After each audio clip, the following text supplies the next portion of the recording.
동서고금을 막론하고 사람이 원하고 또 추구하는 것들 중 하나가 평화인 것 같습니다. 내 가정, 내 직장, 우리나라가 평화했으면 좋겠다. 왜 그럴까요? 내 가정과 내 직장과 내 나라를 돌아보면 평화하고 있는 것 같지 않으니까 평화하고 싶은 거죠. 여러분, 인생을 한번 되돌아보십시오. 인생이 만만치 않으셨죠? 굉장히 굴곡져 있지 않습니까? 그래서 인생을 살아보면 참 불안하다, 인생이. 그래서 사람들은 평화를 잘 못 누립니다. 지금 현재 평화로운 시기인데도 내 가정에 아무 일도 일어나지 않는데도 불구하고 스스로 불안감을 느끼는 사람들이 꽤 많습니다. 내가 가지고 있는 이 평화가 깨뜨려지면 어떻게 하나. 누군가가 찾아와서 내가 가지고 있는 이 평화를 깨뜨릴 것만 같은 거죠. 알 수 없는 일이 일어나서, 돌발적인 상황이 일어나서 우리 가정에, 우리 직장에 있는 내 회사에 이 상황을 어렵게 만들어 나의 이 평화를 잃어버릴 것만 같다고 생각을 합니다. 그래서 시간이 지나면서 갈등하게 되고 싸움이 일어납니다. 전쟁을 일으키는 거죠. 힘이 있을 때 나를 지켜야 한다. 그래서 먼저 선제 공격을 하는 겁니다. 내가 가지고 있는 이 평화를 깨뜨릴 만한 모든 위험한 요소들을 제거하려고 하는 거죠. 우리는 역사 속에서 이를 많이 발견할 수 있습니다. 왕이 되고 나니 불안해지는 겁니다. 왕이 되지 않을 때는 괜찮았는데 왕이 되고 나니까 이 자리를 탐하고 있는 사람들이 많이 있는 것 같이 여겨지는 겁니다. 내 형제가 혹시나 힘을 얻어서 내 자리를 위협하면 어떻게 하지? 저 신하가 지금은 나에게 충성스러운데 반역을 일으키려면 어떻게 하지?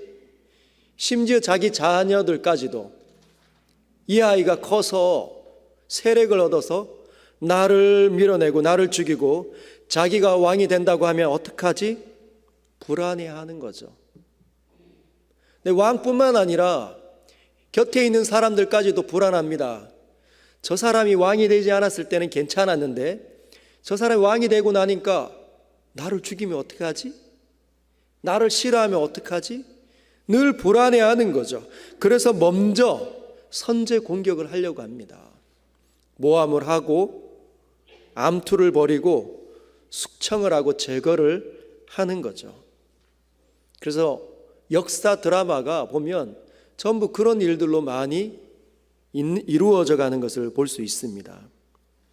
이것이 오늘날 정치하는 풍토에도 나타나고 있는 것 같습니다. 이쪽 정당이 정권을 잡으면 저쪽 정당에게 그 정권을 옮겨주지 않기 위해서 별의별 수단을 다 하는 거죠. 이쪽 정당은 다시 정권을 창출하기 위해서 모든 흠을 잡으려고 애를 씁니다. 서로 갈등하는, 평화가 다 깨어지고 있는 시대를 우리는 살고 있는 것 같아요. 여러분, 아이러니하게도 그 사람들이 전부 다 평화를 원하고 있고 평화를 이루고 싶어하는 사람들이라는 그 사실이 더욱더 안타깝게 만드는 것 같습니다. 평화를 원하지만 갈등이 난무하는 사회가 되어버린 오늘날 이 시대. 여러분, 가정도 만만치 않습니다. 가정도 심각하죠. 부모와 자녀 간의 이 세대 갈등이 많이 심하다고 하죠. 갈등 지수가 굉장합니다. 대화가 거의 없는, 부모들은 일하기 너무 바빠서 집에 들어오면 자녀들과 대화 나누기가 별로 없습니다. 좋은 부모 역할을 한다고 생각하시는 분들도 그냥 밥 같이 먹고 같이 TV에 재밌는 프로그램 시청하고 각자의 자리로 들어가는 거죠. 각자의 방으로. 그 아이들은 공부하러, 숙제하러 들어가고 본인들은 쉬러, 취미생활하러 들어갑니다. 경상도 사람들은 더 하잖아요. 말수가 너무 적어서. 집에 남편이 돌아오니 아는 밥 묻나, 불 꺼라, 자자, 이 네 마디면 그냥 하루를 마감한다고 하잖아요. 오늘날 대화가 너무 줄다 보니 대화 단절 현상이 나타납니다. 그래서 아이들이 이렇게 이야기하죠. 학교에서 우리 아빠랑은 말이 통하지 않습니다, 선생님. 그래서 저는 빨리 독립하고 싶어요. 세대의 가치관도 얼마나 다른지, 갭이 얼마나 멀어졌는지 모릅니다. 갈등 사회가 되어버린 오늘날 이 세대. 여러분, 남편과 아내도 만만치 않죠? 여러분은 어떻습니까? 오늘날 보면 이혼율이 높아도 너무 높아서 3가정, 4가정당 1명꼴로 이혼한다고 하지 않습니까? 그래서 아이들 학교로 가보면 편부모 아이들이 얼마나 많은지 몰라요. 깨어져 버린. 혹시 여러분 황혼이혼이라는 말을 들어보신 적 있습니까? 최근에 우리나라 가운데 한 10년 동안 회자되고 있는 이 단어인데, 이 황혼이혼이라는 이 단어는 인생의 황혼기에 이혼장을 들고 나타나기에 황혼이혼이라고 불립니다. 1990년대에 생긴 이 신조어였는데 1900년대에 우리나라가 아니라 일본 사회를 진단하다가 생겨난 언어입니다. 1900년대 초반에 일본 경제가 불황을 겪기 시작했습니다. 그때부터 지금까지 계속적으로 불황이죠. 굉장히 어려웠던 이 일본 경제가 있었던 적이 있습니다. 남편이 퇴직하고 난 다음에 퇴직금을 수령을 했어요. 그 다음에 아내가 이혼장을 들고 나타난 겁니다. 그래서 이혼 소송을 당하는 많은 남성이 일본 사회에 많이 일어나고 있다. 한국 언론에 보도되기 시작했는데 그때 생긴 언어가 황혼이혼이라는 단어였습니다. 근데 이 단어가 최근 한 10년간 한국 사회에 다시 등장하기 시작했는데 요즘은 자녀들이 독립하면 이혼을 결정하시는 어르신들이 많다는 겁니다. 왜 그럴까요? 그동안 참고 살았다. 아이들 보기에 민망해서 아이들 때문에 우리가 참고 살았지 이제는 결정할 때가 됐다. 저 남편이 나를 인격적으로 대해준 적이 한 번도 없다. 가치관 차이가 많아서 성격 차이가 두드러진다. 자녀 양육관의 차이는 더 심하다. 이기적이고 상대가 바람을 피웠기 때문에, 그리고 신앙관이 달라서 우리는 이혼할 수밖에 없다. 그동안 참고 살았을 뿐이지 이제는 결정 내리겠다라고 말하는 사람들이 많아졌다는 거죠. 오늘날 사회는 이처럼 갈등이 증폭되고 어디에나 있는 불화가 끊이지 않는 사회인 것 같습니다. 근데 이 시대를 살아가는 사람들의 삶을 살펴보면 과거보다 훨씬 많은 수입이 있고 많은 재정이 있고 먹고 사는 것도 탄탄합니다. 훨씬 더 잘 살고 교육 수준도 얼마나 높은지 몰라요. 그럼에도 불구하고 그들 안에 있는 갈등, 이 불협화음을 해결하는 데는 역부족인 것 같습니다. 오늘날 이런 시대를 살아가는 우리에게 우리의 왕이신 예수 그리스도께서는 우리에게 뭐라고 도전하시고 말씀하실까요? 우리 구절을 같이 한번 읽어보도록 하겠습니다. 시작. 화평하게 하는 자는 복이 있나니 그들이 하나님의 아들이라 일컬음을 받을 것이며. 아멘. 제가 이 구절을 마태복음 5장 이 구절을 제가 묵상하는데 묵상하다가 떠오르는 동요가 하나 있었습니다. 이런 동요예요. 우리가 잘 아는 송아지 송아지 얼룩송아지 엄마 소도 얼룩소 엄마 닮았네. 잘 알죠? 송아지가 태어나는데 얼룩소가 태어난 거예요. 근데 가만히 보니까 엄마 소가 얼룩소라서 그 아기 송아지도 얼룩소가 태어난 거죠. 엄마를 닮은 겁니다. 저와 여러분들은 다 부모님을 닮아서 이 땅에 태어났습니다. 맞습니까? 오늘 본문은 화평하게 하는 그 사람이 하나님을 닮았다 말하는 거죠. 하나님의 아들, 하나님의 자녀라 일컬음을 받을 수 있다는 겁니다. 누가? 화평하는 일들이 일어날 때. 우리의 삶에 화평하는 일들이 일어나지 못하면 우리는 하나님의 자녀라 일컬음 받을 수 없다는 겁니다. 굉장히 중요한 것이지요. 그러면 화평에 대해서 한번 알아보려고 합니다. 화평이라는 이 헬라어 원문은 우리가 굉장히 많이 들었습니다. 많이 들었죠. 헬라어 원문을 한번 볼까요? 한번 따라 읽겠습니다. 에이레네. 이 에이레네는 화평이라는 단어인데 이 화평을 거꾸로 하면 평화 아닙니까? 화평과 평화는 같은 말입니다. 이 에이레네는 지금 마태복음부터 요한계시록까지 있는 신약 성경의 언어인 헬라어의 단어입니다. 그러면 창세기부터 말라기까지 있는 구약의 언어가 이 에이레네, 신약의 언어인 에이레네와 똑같은 언어가 있습니다. 한번 보여주시죠. 한번 따라 읽어볼까요? 샬롬. 오늘 우리가 앞뒤 좌우에 있는 반가운 얼굴들에게 뭐라고 인사했습니까? 샬롬이라고 인사한 거죠. 안녕하십니까?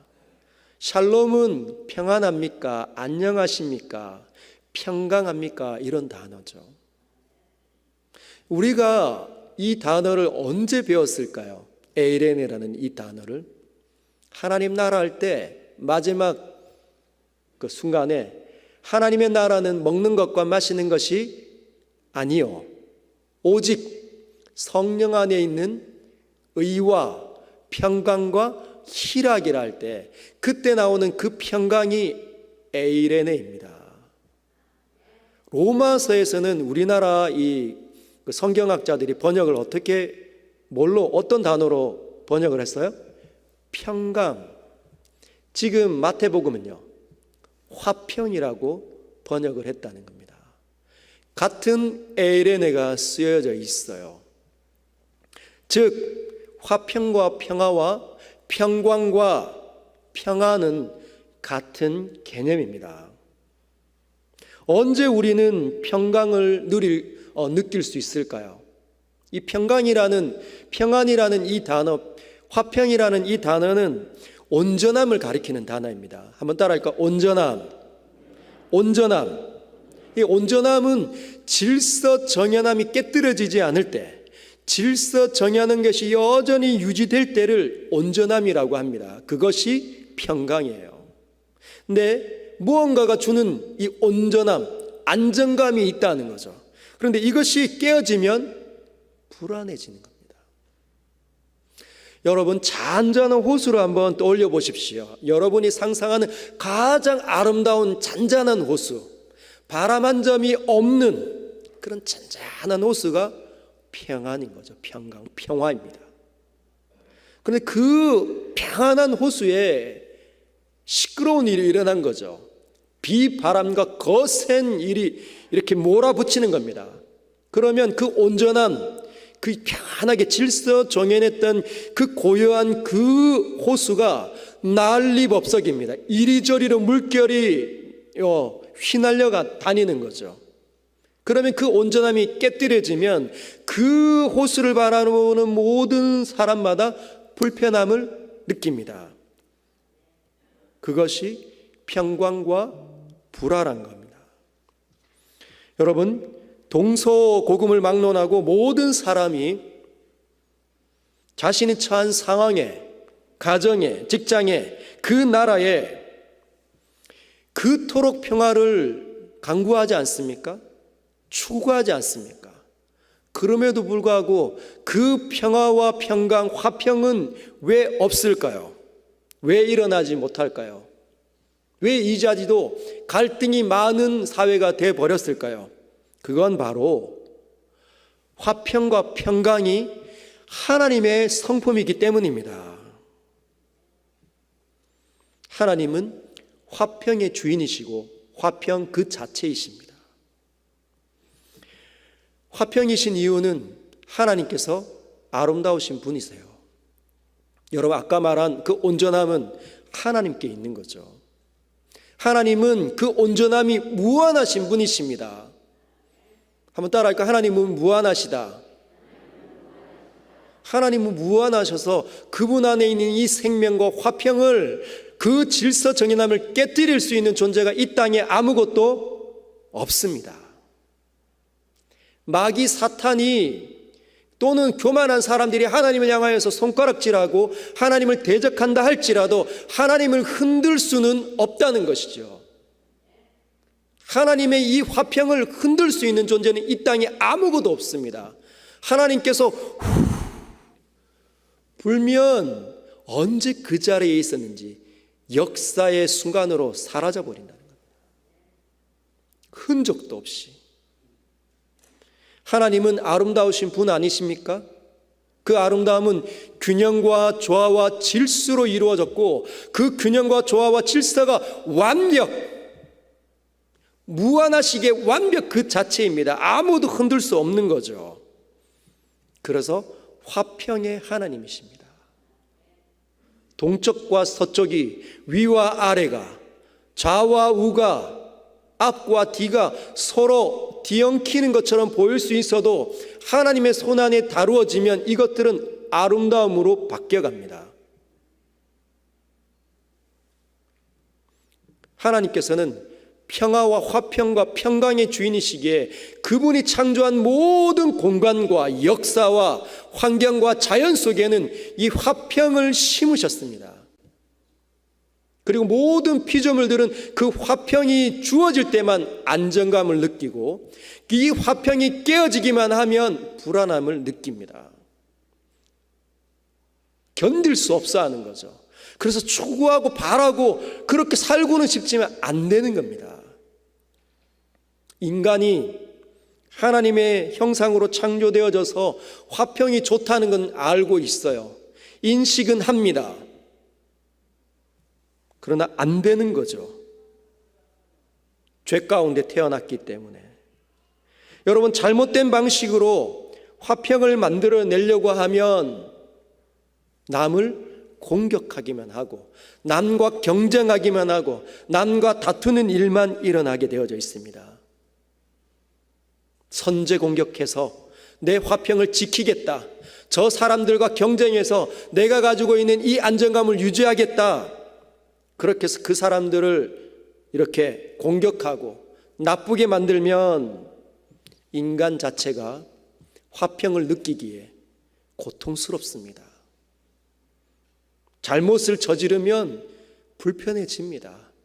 절대로 편안하지 않습니다. 악한 사람들이라도, 여러분, 폭력배들이 폭력을 휘둘러도 그것이 나쁘다는 사실은 다 압니다. 그리고 불편한 거예요. 그래서 자기 자녀들은 폭력배로 자라지 않도록 별의별 수단을 다 하지 않습니까? 좋은 환경에 자라도록 다 안다는 거죠. 나로 인해서 누군가가 다 고통스러워한다는 거 다 압니다. 잘못된 방법으로 화평을 만들려고 하면 다 깨어진다는 거 꼭 기억하십시오. 그런데 오늘 본문을 가만히 들여다보면 화평을 깨닫고 추구하는 것만으로 복이 있다고 선언하고 있지 않습니다.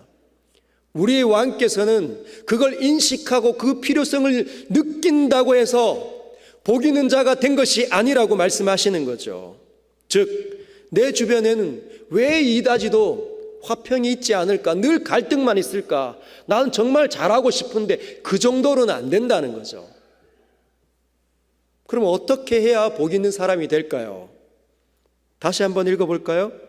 9절 같이 읽겠습니다. 시작. 화평하게 하는 자는 복이 있나니 그들이 하나님의 아들이라 일컬음을 받을 것이며. 화평을 깨닫는 자가 아니라 어떻게 하는 사람이라고요? 화평하게 하는 사람이라는 겁니다.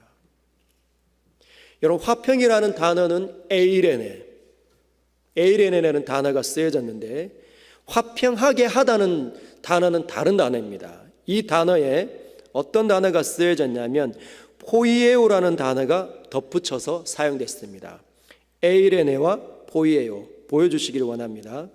에이레네와 포이에오 같이 한번 따라할까요? 포이에오. 이 포이에오라는 이 단어는, 이 말은 만들다, make, 만들다, 열매 맺다, 수행하다라는 단어입니다. 이 포이에오와 에이레네가 합쳐져 가지고 어떤 단어가 나왔냐면 에이레노 포이오스. 한번 따라하겠습니다. 에이레노 포이오스.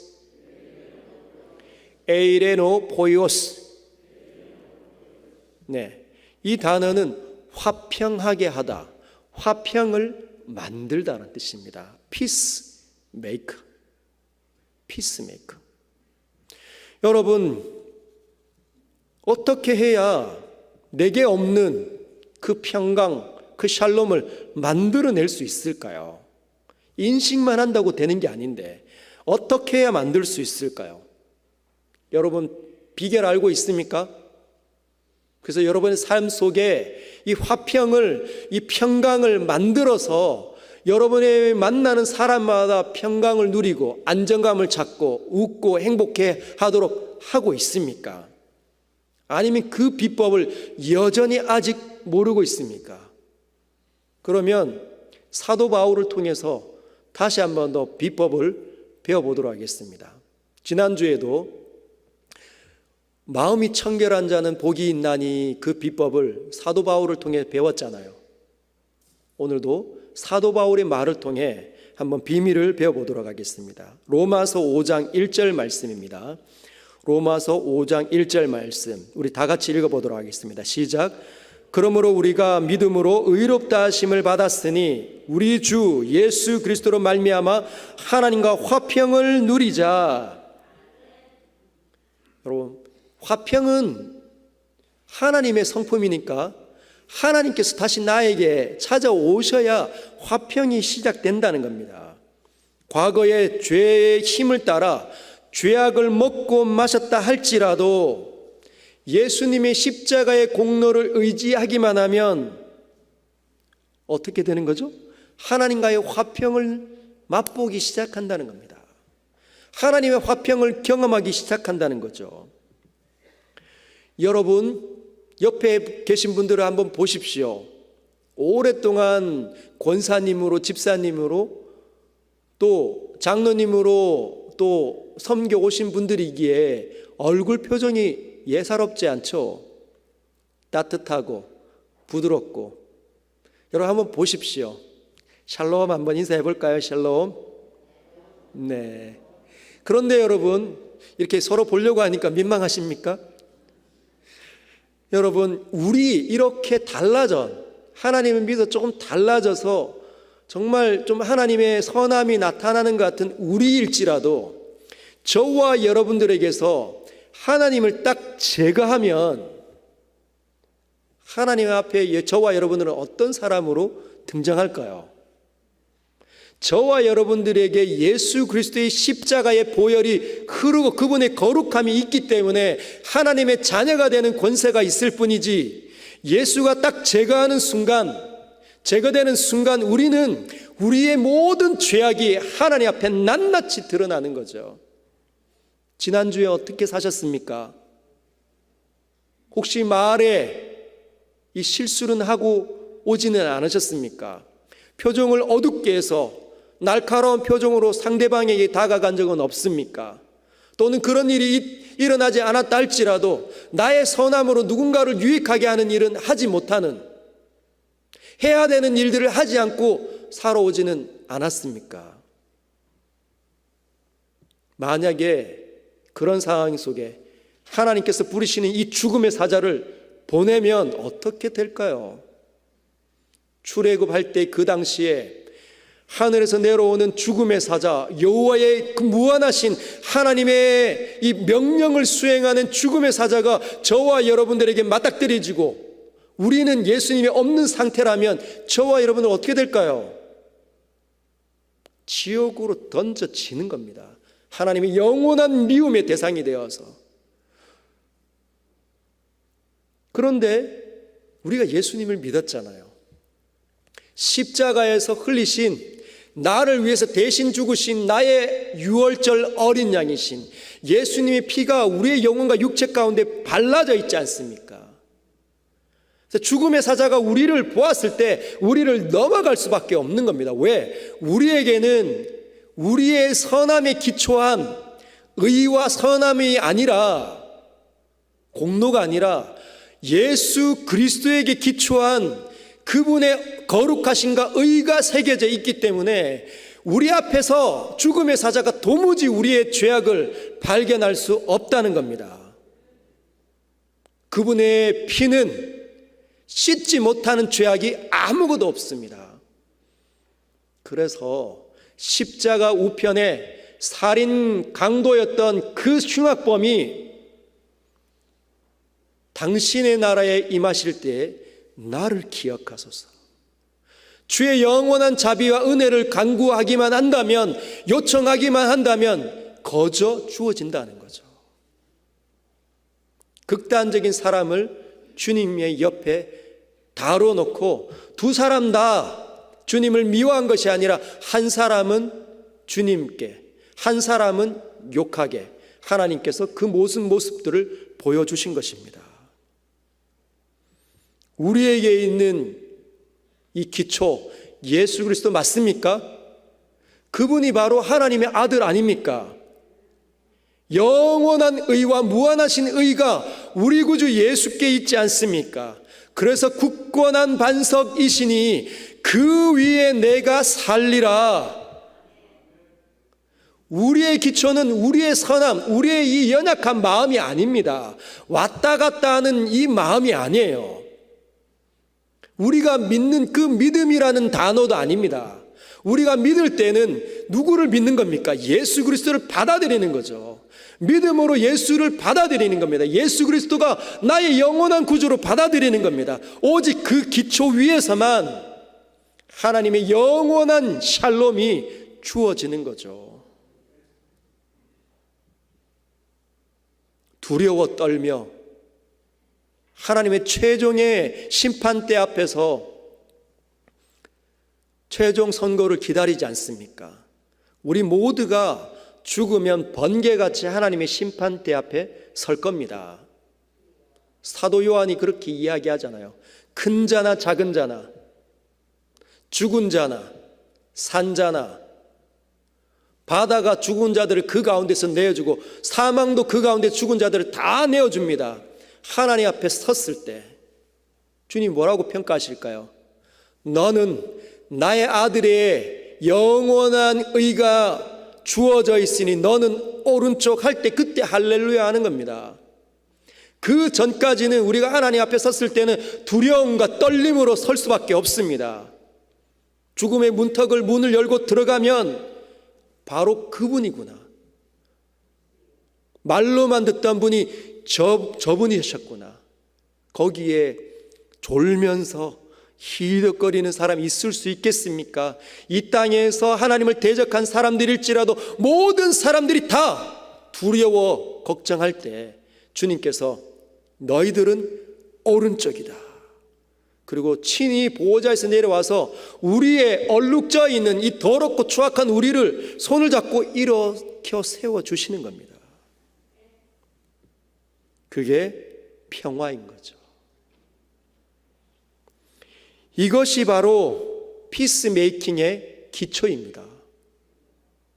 이것을 경험하지 못하면, 하나님을 만나지 못하면, 십자가 앞에서 자기 자신을 보지 못했다면 결코 우리의 삶 속에서 내 마음조차도 샬롬을 만들어낼 수는 없음을 기억하십시오. 어떤 분이 이렇게 이야기합니다. 근데 목사님, 저는 분명히 예수님을 믿습니다.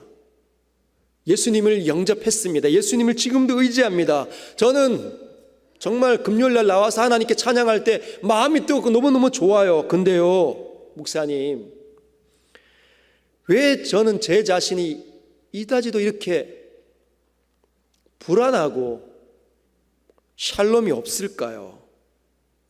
저의 집안도, 제 직장도 이 평화가 깨어질까 봐 너무너무 두렵습니다. 저는 용기가 나지 않습니다. 저에게 악을 행하는 사람에게 평화를 갖고 피스메이킹 하기가 너무나 두렵습니다. 저는 어떻게 해야 합니까? 저는 뭐가 문제입니까? 이런 분들이 생각보다 꽤 많죠. 여러분들은, 신앙의 비밀을 알고 있는 여러분들은 뭐라고 답을 해 주십니까?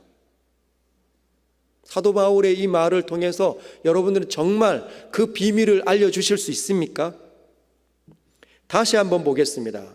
로마서 5장 1절에 이렇게 말하는 사람들에게서 빠져 보이는 것들이 있습니다. 로마서 5장 1절이 적용되지 않는 부분이 있어요. 여러분 찾아내실 수 있어야 합니다. 한번 같이 읽어볼까요? 시작. 그러므로 우리가 믿음으로 의롭다함을 받았으니 우리 주 예수 그리스도로 말미암아 하나님과 화평을 누리자. 정답 발견했습니까? 비법이 느껴지시는가요? 그러므로 우리가 믿음으로 의롭다 하심을 받았으니, 예수님을 믿잖아요. 십자가의 사건이 자기 사건으로 받아들였지 않습니까? 그리고 우리 주 예수 그리스도를 통하여 사는데도 이 사람들에게는 왜 하나님과의 화평이 잘 나타나지 않을까요? 화평의 주인께서 내 삶 속에 또는 내 직장과 내 삶의 영역에 왜 나타나 보이지 않을까요? 빠져 보이는 거 찾으셨습니까? 뭡니까? 누리자. 누리지 않는 거예요. 알지만, 경험했지만 지금도 오늘도 매일도 누리지 않는 겁니다. 사도 바울이 보니 그 2000년 전에 로마뿐만 아니라 주변에 있는 모든 사람들을 보면 하나님과 이 화평함을 누리는 사람이 많지 않다는 거예요. 그래서 번개같이 어두워지는 거죠. 우리의 이 죄의 경향성이 우리를 죄악 가운데로 끌어가지 않습니까? 핑계대고 나쁜 말 한번 하면 예배드리고 싶지 않고 하나님과의 이 관계가 불편해지고, 그래서 핑계대고 연약해지고 게을러져서 교회에 잘 보이지 않는 일 얼마나 수다하게 많이 나타납니까? 누리지 않는 거죠. 지난주에 사도 바울이 뭐라고 얘기했습니까? 마음이 청결한 자는 복이 있나니, 그 마음이 청결하기 위해서 어떻게 해야 된다고 우리에게 도전했습니까? 고린도 전서 15장 31절, 나는 날마다 죽노라. 이 죽지 않으려고 하는, 조금만 여러분 선한 행동을 하면 어때요? 하나님 없어도 살아갈 것 같습니다. 그게 우리의 교만함입니다. 조금 남을 위하는 것 같고 하나님의 일들을 맡아서 봉사하기만 하면, 남들이 칭찬해주고 지켜 세워주면 우쭐해서 뭔가 된 것처럼 하나님 앞에 서 있는 일을 중단하면 언제든지 마음도 어두워지고 청결해지지 못할 뿐만 아니라 화평도 누리지 못하는 거죠. 여러분, 이 교만한 이 사람들을, 내 자신을 어디로, 멱살을 딱 잡고 어디로 끌고 가야 합니까? 십자가 앞으로 딱 끌고 가야 합니다. 죄를 지으면 자꾸 도망가려고 하는 이 나쁜 경향의 이 죄인을 끌고 주님 앞으로 들고 가야 된다는 거죠. 그래서 십자가 앞에 세워야 합니다. 십자가 앞에 세워서 눈을 들어서 자기 위에 십자가에 달리신 예수 그리스도를 바라볼 수 있게 만들어야 합니다. 그래서 자기 자신과 하나님 사이가 원래 얼마나 멀었었는지를 다시 봐야 합니다. 날마다 봐야 된다는 거죠. 그때 동이 서에서 끝없이 먼 것처럼 동쪽으로 너 가고 나는 서쪽으로 갈게 하면 만날 수 있습니까? 못 만나죠. 내 죄가 있는 그대로 내가 저기에 있으면 하나님은 끝없이 극단의 반대 방향에 있을 수밖에 없습니다. 하나님의 진노가 나에게 흐르고 있었구나, 그걸 깨달아야 합니다. 저와 여러분들을 우습게 여기면 안 됩니다.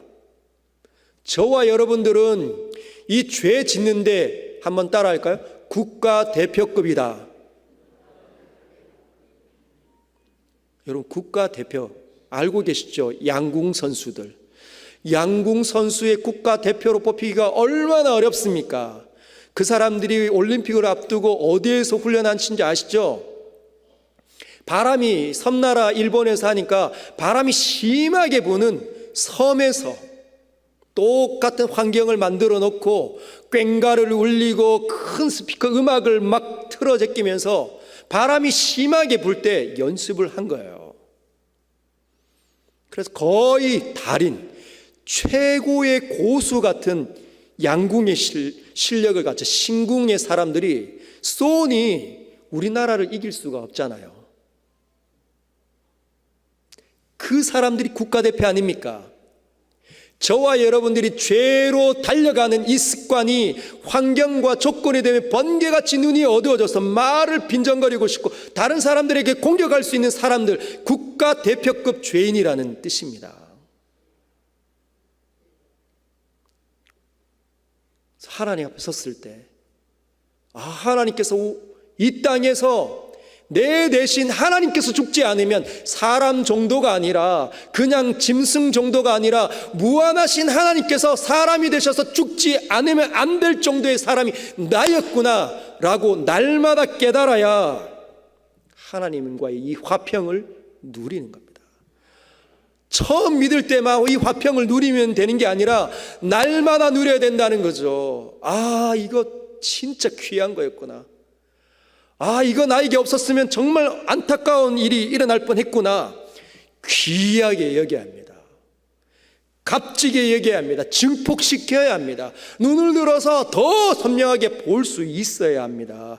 그래야 하나님의 감동이 내 영혼 가운데 쭉 이렇게 스며들어 흐르게 되는 거죠. 하나님의 성품인 화평이 나타납니다. 그때 지난주에 목요일 날 우리 묵상학교 하는 집사님 중에 그런 얘기를 하시는 분이 여러 분 계셨습니다. 그리고 오늘도 일부 예배 전에 한 집사님 만났는데 그분도 똑같이 그렇게 얘기했습니다. 지금 묵상학교가 6주, 7주를 달려가고 있거든요. 하나님 말씀을 한 본문을 일주일 내내 집요하게 지금 그분들이 묵상하고 있습니다. 제가 특별히 뭘 가르치는 건 없어요. 근데 사람들이 순식간에 집안일을 하거나 회사 일을 하면 묵상을 잘 떠올리기가 어렵잖아요. 그래서 각 반에 있는 목사님들이, 전사님들이 늘 틈틈이 생각나게 합니다. 오늘까지 1차 묵상을 완료하십시오. 오늘까지 2차 묵상과 3차 묵상을 완료하시고 기록하셔야 합니다. 생각이 안 날 때쯤 되면 생각나게 하는 거죠. 그래서 늘 하나님의 말씀 앞에 앉아있게 합니다. 어떻게 해요? 우는 사자가 먹잇감을 빼앗기지 않도록 움켜쥐고 주야로 읊조리고 중얼중얼거리다 보니 하나님 앞에 이게 무슨 뜻입니까? 라고 날마다 기도하면서 묻다 보니 그분들의 고백이 뭐냐? 자꾸만 떠오른다는 거죠. 자꾸만 길을 갈 때도 떠오릅니다. 생각이 나는 거죠. 그래서 어떤 분은 선명하게 그려진다고 합니다. 그 풍광이나 그 모습들이 선명하게 그려져서 마치 현장 속에 자기 자신이 있는 것처럼, 지금 요나를 보고 있는데 요나가 하는 행동 하나하나가 어떻게 진행되었는지 다 이렇게 선명해진다고 합니다. 그래서 아내와 자녀들과 대화 나누기 시작하는 거예요. 다 단절해서 갈등이 있는데 이제 말 꺼내기 시작하는 거죠. 뭐로요? 성도가 서로 교통하는 것을 믿는 일이 시작되는 겁니다.